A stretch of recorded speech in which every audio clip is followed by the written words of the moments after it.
सर्वेभ्यो नमो नमः। आज हम अपनी 9वीं कक्षा का चतुर्थः पाठः कल्पतरु। कल्पतरु का मतलब होता है बेटा इच्छा पूरी करने वाला वृक्ष। ठीक है, इच्छा पूरी करने वाला वृक्ष। तरु, तरु का मतलब क्या होता है? पेड़, वृक्ष। तो जो इच्छा पूरी करता है उसको बोलते हैं कल्पतरु। इसका आज हम अभ्यास कार्य कर रहे हैं। इसका थोड़ा सा मैं आपको हिंदी बता देती हूँ और उसके बाद अभ्यास कार्य आपके लिए इजी हो जाएगा। इसमें क्या है बेटा कि ये जो चैप्टर है इसमें कंचनपुर नामक नगर है जो हिमालय की पर्वतों पर बसा हुआ है। ठीक है, हिमालय की चोटी पर बसा हुआ है। वहाँ पर विद्याधर पति जिमूत केतु ध्यान रखना नाम का राजा है और उसके वहाँ पर बगीचे में क्या है, परंपरा से आया हुआ कल्प वृक्ष है। जिस चीज़ के बारे में हम बात कर रहे हैं ना, कल्पतरु, कल्प वृक्ष या कल्पतरु इच्छा पूरी करने वाला वृक्ष है उनके घर में, आंगन में।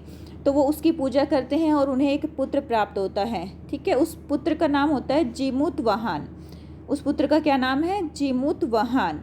अब वो बहुत ही दयालु होता है। फिर मंत्री और राजा जब वो युवराज पद के योग्य हो जाता है तो उसको युवराज बना देते हैं। जब वह युवराज बन जाता है तो वह यह सोचता है कि भाई जो ये वृक्ष है यह तो हम लोगों के लिए ही भलाई कर रहा है, दूसरे लोगों की तो भलाई कर नहीं रहा है। तो वो क्या कहता है अपने पिताजी से कि पिताजी की ये सारा जो संसार है वो तो क्षण भर का है।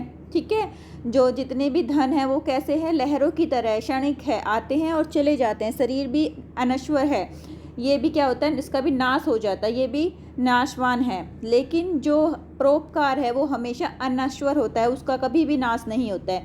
तो वो परोपकार करता है और उसको क्या करता है, जो कल्प वृक्ष है ना बेटा, उसको कहता है कि मैं तुम्हें आज्ञा दे रहा हूँ कि जितने भी धरती पर प्राणी हैं उन सबको तुम अमीर कर दो, जितने भी निर्धन व्यक्ति हैं उनको धन दे दो।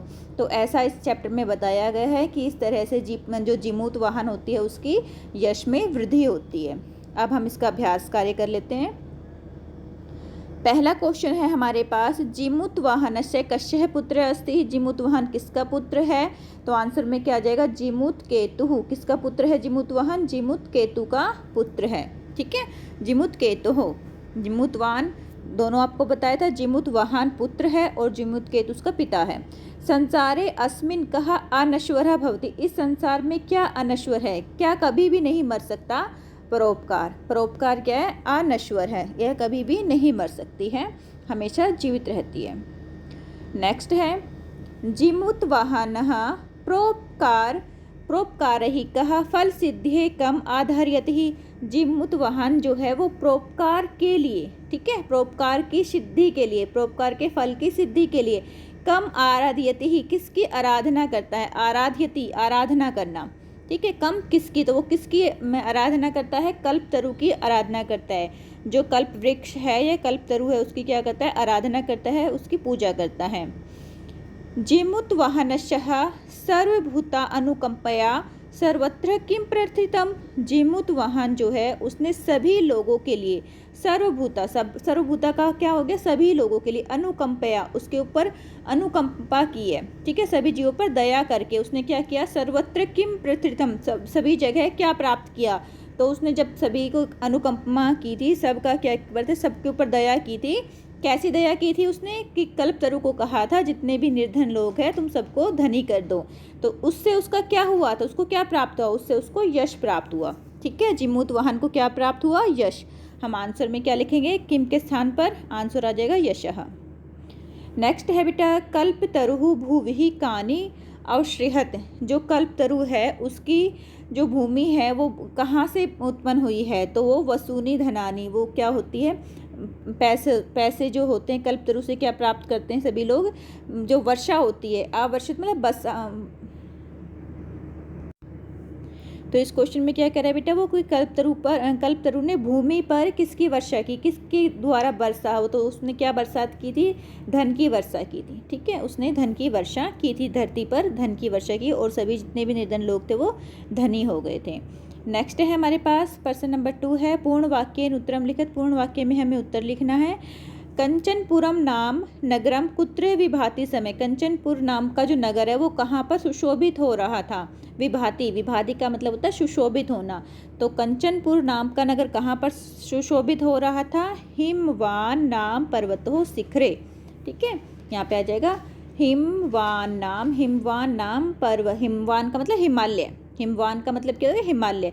हिमालय नाम के पर्वत के शिखर पर, हिमालय नाम के पर्वत के शिखर पर क्या हो रहा था? वह सुशोभित हो रहा था। ठीक है, सानो का मतलब भी बेटा शिखर होता है और शिखरे का मतलब भी शिखर होता है, ऊंची चोटी। सानो भी आ जाए तो भी एक ही मतलब है। ठीक है, कई जगह सानो भी लिखा होता है। नेक्स्ट है जिमुत वाहना की दृश्य आसीत, जो जिमुत वाहन था वो कैसा था? कैसा था? वो बहुत ही दयालु था, परोपकारी था। तो उसके बारे में यही बताया गया है। उसकी विशेषता, महान दानवीर, बहुत बड़ा दानवीर था। सर्वभूत अनुकंपी, और सभी पर अनुकंपा करने वाला था, सभी पर दया करने वाला था। ठीक है, या फिर आप ये लिख सकते हो परोपकारी ही, दानवीर परोपकारी चाह आसीत, वह दानवीर और परोपकारी था। ये आगे थोड़ा सा और बढ़ाना है तो तीनों चीज़ें साथ लिख दो, दानवीर परोपकारी सर्वभूत अनुकंपी ही। तो जितना बढ़ाना चाहो बढ़ा सकते हो। तो इसकी सारी विशेषता बताई गई है, तो हम विशेषता एक दो और लिख सकते हैं इसके बारे में। नेक्स्ट है कल्पतरोह, जो कल्पतरु है उसके वैशिष्ट्यम आकरणे, विशिष्टता को सुनकर, उसके बारे में उसके गुणों को सुनकर, जिमुतवान, जो जिमुतवाहन था, किम आचिंत्यत, उसने क्या सोचा? जिमुतवाहन याद रखना बेटा, जिमुत केतु का पुत्र का नाम है। यहाँ पे जो जिमुतवाहन है वो पुत्र है और वो ही परोपकारी है। तो ये कह रहा है कि कल्पतरो, तरो में षष्ठी विभक्ति का प्रयोग हो रहा है। कल्पतरो, जो कल्पतरु है उसके वैकर्ण्य है को सुनकर, उसकी विशेषता को सुनकर जिमुतवाहन ने क्या सोचा? उसने क्या सोचा? कल्पतरोः वैशिष्ट्यम आकर्ण्य जीवुत्वहम आचिंत्यत, अहो अरे ईदृशहम, ये जो इस प्रकार का अमर पादप, अमर पादप, पादप का मतलब होता है पौधा, पादप का मतलब क्या होता है? पौधा। जो अमर पौधा है, अस्मात् अभीष्टहम साधयतिमि, मैं भी इसकी अभिष्ट करता हूँ, अर्थात मैं भी इसकी साधना करता हूँ। अस्मात् अभिष्टम साधयामि, इसकी हमारे द्वारा साधना की जाती है, वह यह सोचता है। ठीक है, कि हमारे जो अमर पौधा है इसकी हमारे द्वारा क्या की जाती है? इष्ट की जाती है, साधना की जाती है, इष्ट साधना की जाती है। अभिष्ट, अभिष्ट इच्छा चाहने के लिए, अपनी इच्छा पूरी करने के लिए इसकी कामना की जाती है। तो मैं भी इसकी कामना करता हूँ। और उसकी इच्छा क्या थी? लोगों का भला करना। हितैषिणः मंत्रिणः जिमुतवानहं किम उक्तवन्तः, जो हितैषी मंत्रीगण थे, राजा जो थे, उसके पिताजी जो थे और हितैषी मंत्रीगण जो थे, उसने जिमुतवाहन को क्या कहा? किम उक्तवन्तः, क्या कहा था उन्होंने? हितैषिणः मंत्रिणः जिमुतवाहन उक्तम, युवराज, हे युवराज, ययो अयम सर्वकामदः, ययो, यह जो है, यह धन, ययो का अगर ऐसे करेंगे तो यह और अयम आ जाएगा, यह। ठीक है, तो ये क्या कह रहा है कि यह जो क्या है? धन है, सॉरी, यह जो सभी कार्य को पूर्ण करने वाला कल्पतरु है, सभी कार्य को पूरे करने वाला क्या है? कल्पतरु है। तव उद्याने, तुम्हारे उद्यान में, तुम्हारे बगीचे में रहता है। सा तव सदा पूज्य, इसलिए यह तुम्हारे द्वारा हमेशा पूजनीय है।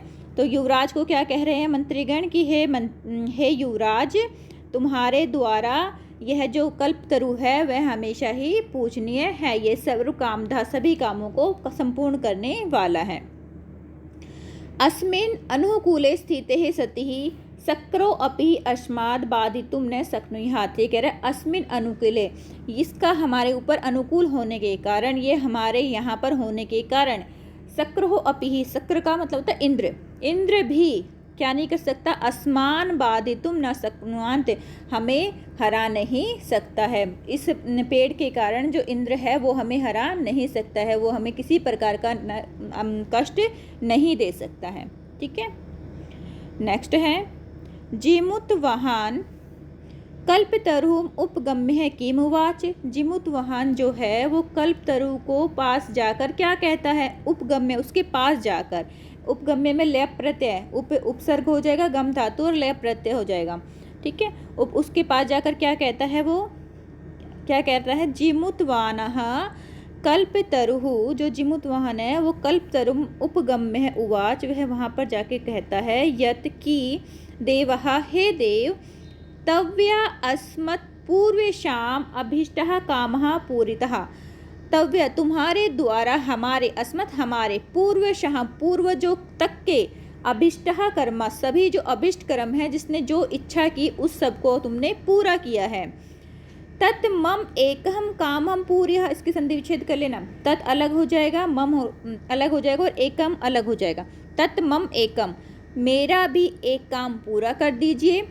उसने कहा है कि आपने मेरे पूर्वजों के तो सभी काम पूरे किए हैं, मैं उसने भी उसकी साधना की, आराधना की है, तो तुम मेरा भी एक काम पूरा कर दो। और कौन सा काम करवा रहे हैं वो अपना पूरा? यथा पृथ्वी आदरिद्रताम, यथा जैसे, पृथ्वी आदरिद्रताम पश्यामि, जहाँ पर भी तुम पृथ्वी पर गरीब लोगों को देखो, तथा करोतु देव, तब उन पर कृपा करो, हे देव उन पर कृपा करो, अर्थात उनको निर्धन से धनी बना दीजिए। तो ये इस प्रकार की उससे कामना करता है। क्वेश्चन नंबर 3 है बेटा, तस्यः सानो ऊपरी विभाति ही चंदनपुरम नाम नगरम। तो यहाँ पे हमें तस्यः, यहाँ पे क्या लिखना है? तस्य, तस्य के स्थान पर हमारे क्या आ जाएगा? हिमवते। तस्य षष्ठी विभक्ति है, हिमवते भी षष्ठी विभक्ति आ जाएगी, क्योंकि नीचे दिए गए वाक्यों के स्थूल पद पर हमें क्या प्रयुक्त करना है ये लिखना है। तो हम यहाँ पे तस्य के स्थान पर क्या प्रयुक्त करेंगे? हिमवते। ठीक है, किसके ऊपर? ये इतना, हिमवते सनो ऊपरी विभाति, ये हमारा जो वाक्य है वो पूरा बन जाएगा ना अगर यहाँ हिमवते लिख देंगे तो। ये क्वेश्चन पूछ रहा है आपसे, इसका आंसर आप ये दे रहे हो तो फिर ठीक है। हिमवते मतलब हिमालय पर्वत के, सानो ऊपरी शिखर चोटी पर, ठीक है। सानो मैंने बताया था ना चोटी होता है, शिखर होता है, और ऊपरी मतलब ऊपर, विभाति सुशोभित होता है, कंचनपुर नाम का नगर, हिमालय की चोटी पर कंचनपुर नाम का नगर जो है वो सुशोभित होता है। नेक्स्ट है, राजः संप्राप्तम यौवनम तम यौवराज्ये अभिषिक्तवान। ये कह रहा है कि जो राजा है वो अपने यौवन को प्राप्त कर लेता है। जब संप्राप्तम यौवनम, यौवन को प्राप्त किए हुए, तम किसको, यहाँ पर किसके लिए पूछ रहा है? तम किसको? यौवराज्ये अभिषिक्तवान, यौवराज के लिए, युवराज के लिए अभिषिक्त करता है, उसको अभिषेक करता है। तो वो किसका अभिषेक करता है? यहाँ पे तम किसके लिए प्रयुक्त किया गया है? जिमुत वाहन के लिए। अगर यहाँ जिमुत वाहन हम लगा देंगे, ठीक है, तम यहाँ पर जिमुत वाहन के लिए प्रयुक्त किया गया है कि राजा संप्राप्त है यौवनम जिमुत वाहनाय, यौवन राज्य है, यौवराज्य अभिषिक्तवान। नेक्स्ट है, अयम तव सदा पूज्य, तुम इसकी हमेशा पूजा करना, तुम्हें इसकी हमेशा पूजा करनी। तो किसकी करनी है? यहाँ पे अयम किसके लिए प्रयुक्त हुआ है? कल्प वृक्षाय। अयम किसके लिए प्रयुक्त हुआ है? कल्प वृक्षाय, कि तुम्हें कल्प वृक्ष की हमेशा ही पूजा करनी है। ये किसने कहा था?